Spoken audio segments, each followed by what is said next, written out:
Hi, my name's Ian Powell and I'm the proprietor of the Blackwater Lodge down on the border between Cork and Waterford in Southern Ireland, and we run one of the biggest salmon fisheries in the whole of Ireland with fishing on the Cork Blackwater.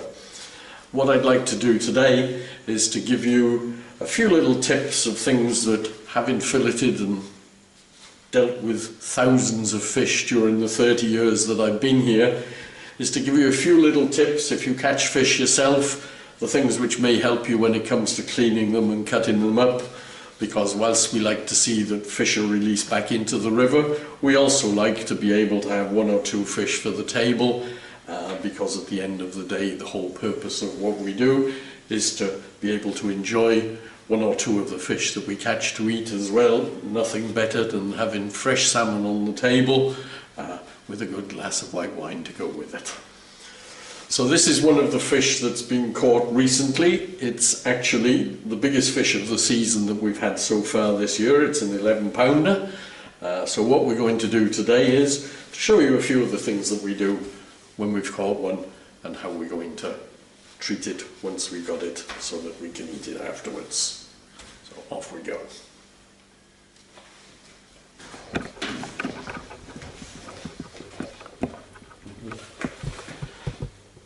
Okay? Yeah, good. What I'm doing first of all is I'm just making sure that the fish has been washed before, and I'm just drying it a little bit to make it easier to handle, because there's nothing worse than having a fish that's still got all the slime and the mucus on it. Makes it difficult to handle. The drier it is, the easier it becomes. So this one now has been dried nicely, so we're ready to go.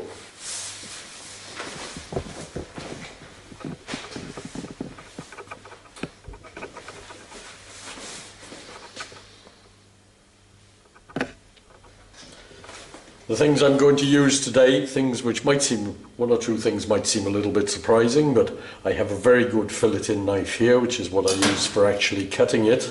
I also have a serrated knife, which is very useful for cutting through the backbone of the fish so that you don't destroy the edge of the filleting knife. And the other important thing is a soup spoon. Right, we're ready to start. So here we have the fish. The first thing we're going to do is we're going to take the head off. So I use my good knife to cut just behind the head and behind the gill cover until I get down as far as the backbone, which I'm not going to try and cut with the filleting knife. So we use the serrated one to get ourselves through the backbone. Cut down to behind the fins, and then off comes the head. That's the first job. And while we're at that, then we take the filleting knife and we go to the vent, and we then make a cut up in the stomach. Don't push the knife in too far to cut the innards as well. Go all the way through, right up to the top, so that we open up the fish nicely right the way down to the vent. And then we get hold of the guts, and I'm just putting my finger behind the membrane here, which is over the backbone, and pull everything out together all in one go, so that we get as much of it as we can out like that in one piece. Let me take that and put it aside. And the first thing I'm going to do then is I'm going to put this across to wash it and wash the board, because I always like to keep the board, which inevitably gets bloody, as clean as I possibly can. So we'll quickly wash the fish.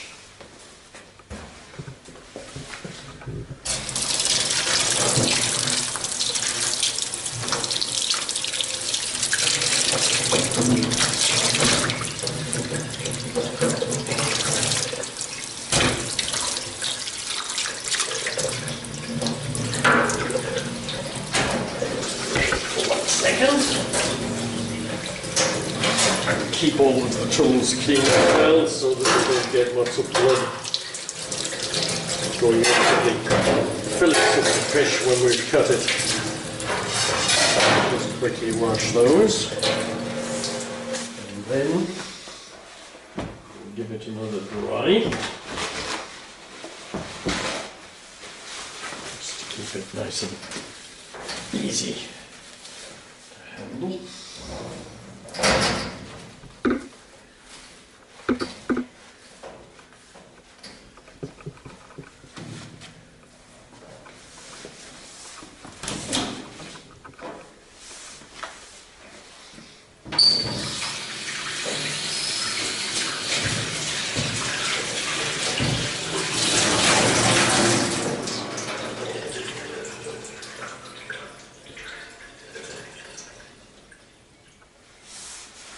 I always have a board which protects the knife from the work surface here, and what I always try to do, I have a little towel underneath which is the same size, and put the wet side of the board on there so that I'm always actually working from the dry side, which helps stop things from slipping and sliding around.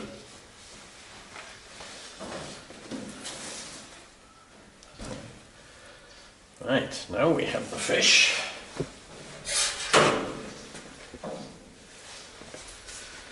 And we take the filleting knife here and we look for the backbone, which is just by here, and what we want to do is to be cutting just down onto the backbone and then keeping the knife very slightly at a downward angle.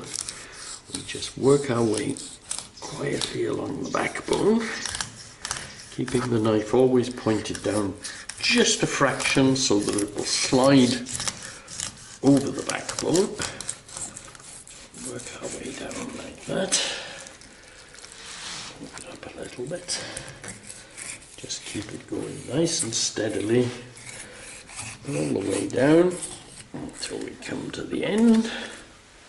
And then, when we take that off, we end up with a fillet that looks really nice like that, and it's extremely smooth. So we'll put that one aside for just a second. And then we go to the underneath of the backbone.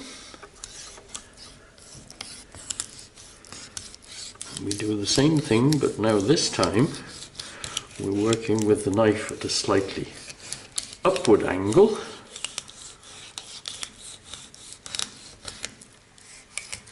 And we work along the backbone again. We keep going nice and steadily along like that. Make our way quietly down.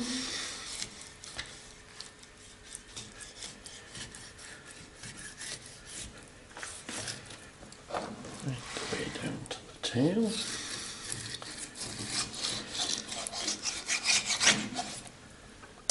And off comes the second part.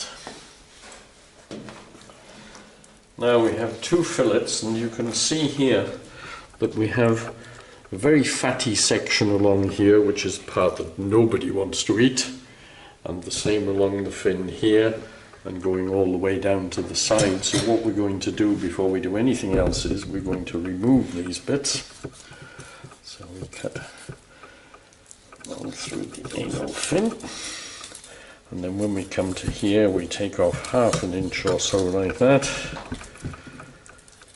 around here, taking out all of the nasty bits that we don't want.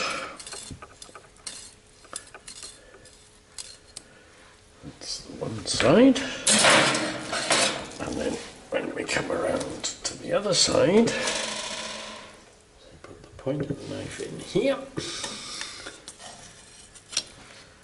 Then we take off the strip at the back like that.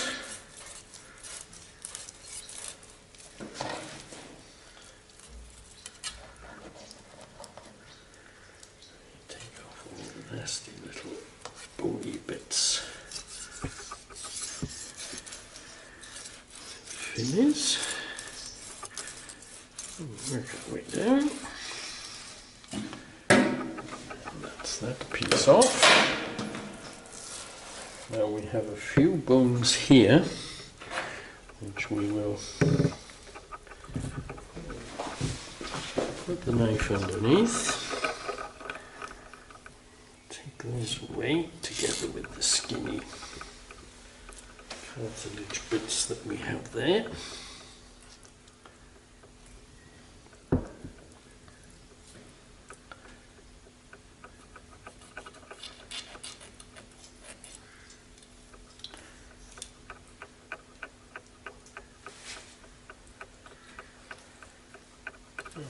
That off, and we just run the spoon down to make sure that there's no blood left there, and then we'll put this over on the drainer, ready to wash the two of them before we proceed.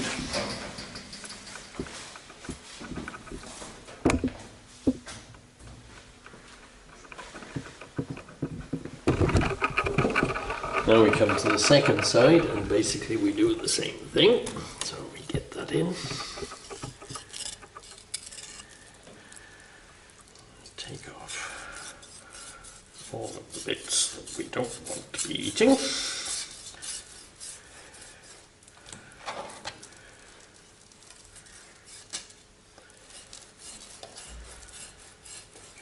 much as we can from that side.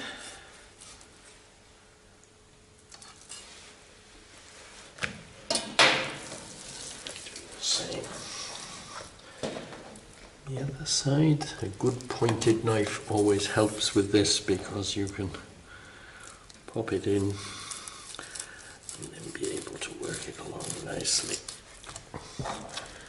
taking off all the bits we're going to discard.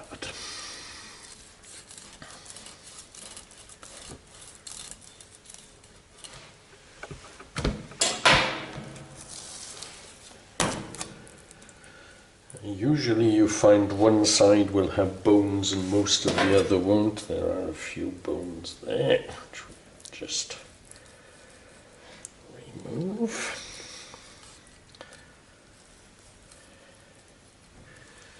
And then again, we just run the spoon down the blood vessels to take everything off.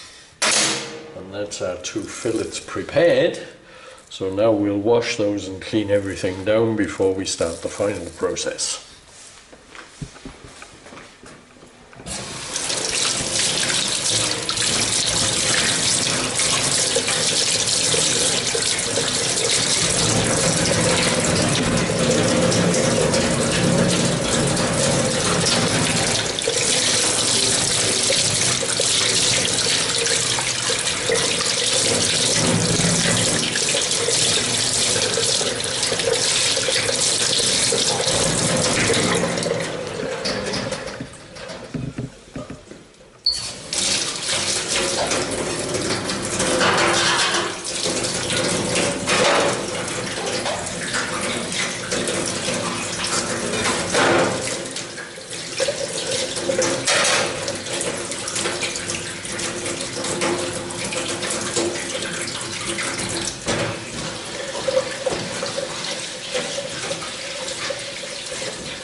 What I'm going to do now is just dry the fillets a little so it makes them easier to handle again.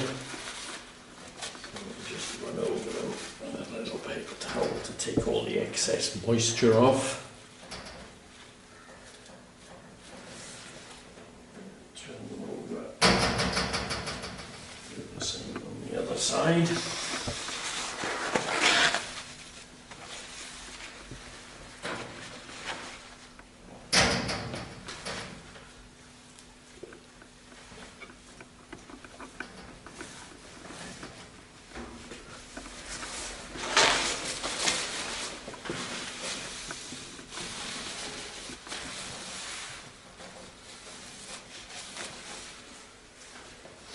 And now we're ready for the next part of the story.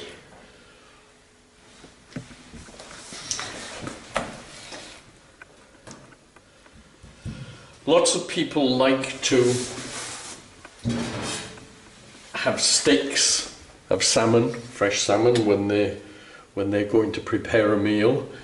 And obviously you're probably wondering why. In fact, we have fillets now. Steaks would normally be cut straight across the fish. But I'm going to show you now one of the most amazing magic tricks that I ever saw in my life, which was shown to me by a chef that used to work here years ago. And when I first saw this happen, my reaction was, how did you do that? Because here we have the fillet. If we'd like to have a steak, there's actually a very simple way to give us something which looks like a steak but has no bones in it and is in perfect form to be cooked. So all we need to do is we're going to cut a dent, as the French would call it, off the salmon.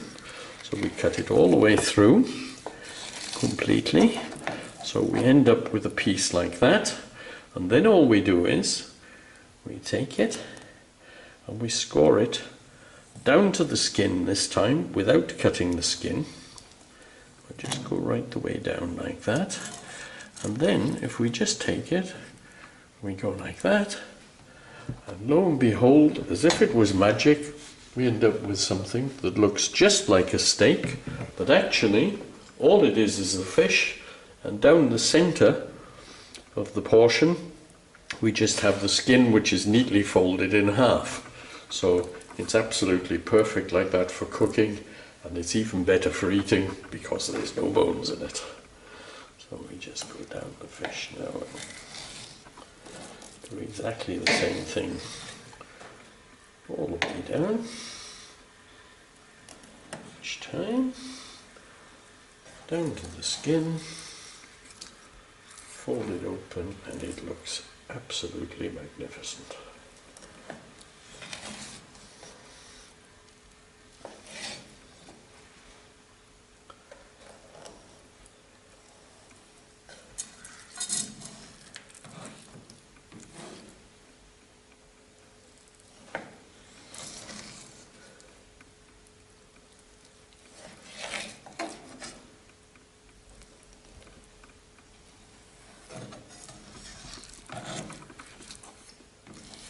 Just like magic. Would you like to keep that for gravid legs? Gravid legs. Yes, we'll put that aside then. The tail portion of this now, what we're going to do is we're actually going to keep that in a nice size like that, and that's going to be used to make gravid lax, which is the Scandinavian way of curing salmon and eating it, often done with the complete fillet. But if you don't want to have too much of it, then what you can do is just do a small portion like that, but you eat two pieces which are matching size, because what you do is you make a sandwich out of it with the mix which is going to cure it, so that size will be just perfect for that. So we'll put that aside. And there's our steaks, as we'd like to call them. So now we'll do the second one.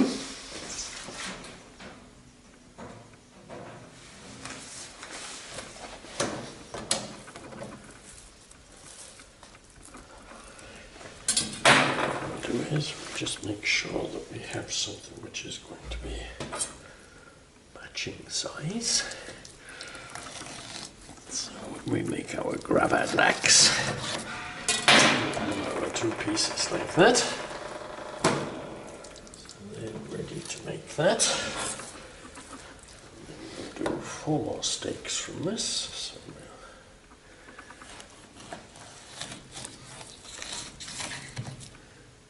cut this into the dents first of all.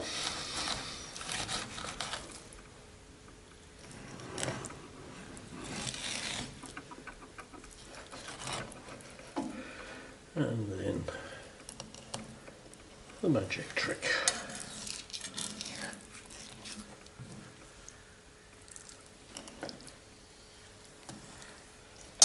Always being careful not to cut through the skin, just to leave it neatly folded down the middle.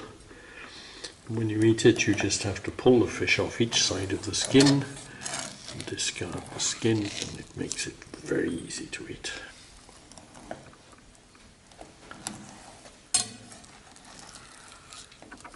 So, there we go.